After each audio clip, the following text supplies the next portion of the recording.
जय भीम। साथियों, आज मैं आप लोगों को संविधान के बारे में पूरे विस्तार तरीके से बताऊंगा ताकि आप लोगों को पता चले कि संविधान किस महान व्यक्ति ने लिखा है। साथियों, आज इस देश में कुछ अनभक्त हैं जिनको आज तक ये नहीं पता चला कि बाबा साहब ने संविधान को अकेले लिखा है। साथियों, यह वीडियो अनभक्तों तक जरूर पहुंचनी चाहिए। चलिए साथियों, मैं आप लोगों को शुरुआत करता हूं साथियों संविधान को लेकर। साथियों, जब यह देश, यह मुल्क 1947 को आजाद हुआ तो उसके बाद 29 अगस्त 1947 को एक संविधान सभा की मसौदा समिति का गठन किया गया। साथियों, उसके वहां अध्यक्ष डॉक्टर बी.आर. अम्बेडकर साहब को चुना गया मसौदा समिति के लिए, ताकि संविधान को पूरे विस्तार तरीके से, बढ़िया तरीके से संविधान को तैयार किया जा सके।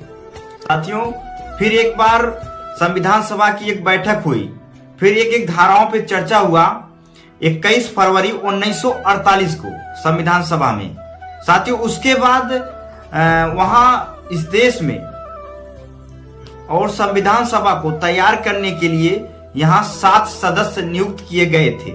जी हाँ साथियों, यहीं से अनभक्तों को लगता है कि संविधान बाबा साहब ने नहीं लिखा है, तो मैं उनको बताना चाहूंगा। साथियों, उस सभा के प्रमुख सदस्य थे टी.टी. कृष्णाचार्य जी।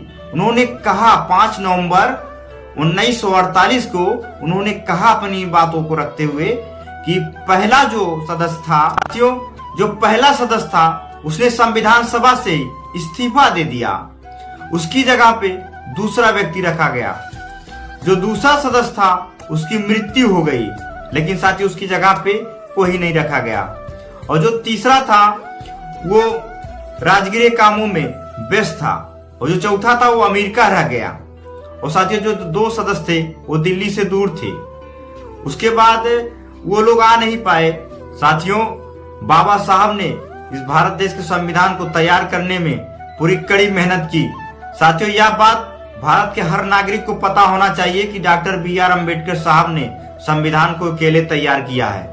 साथियों, उन अनभक्तों तक यह वीडियो पहुंचनी चाहिए जो संविधान का विरोध करते हैं। उनको ही पता चलना चाहिए कि बाबा साहब ने अकेले संविधान लिखा है। जय भीम।